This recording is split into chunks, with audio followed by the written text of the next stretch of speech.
Replacing exhaust bolts that are definitely going to snap if you try to unscrew them. So what you got to do, step one, take your wire brush to them until the perfect size 6-point socket fits on them easily. Bought the ratcheting Harbor Freight breaker bar today just for this. I didn't have a ratcheting breaker bar.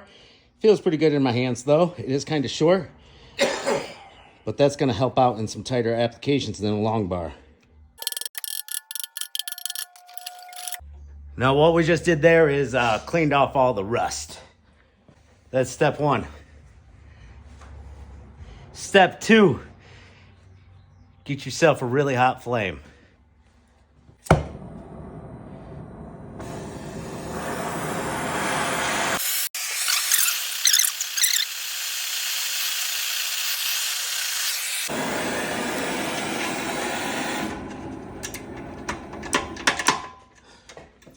All right, and there we go. No, that's the sound you want to hear. No snappy today. And that's pretty much the only way to take these off in the rust belt.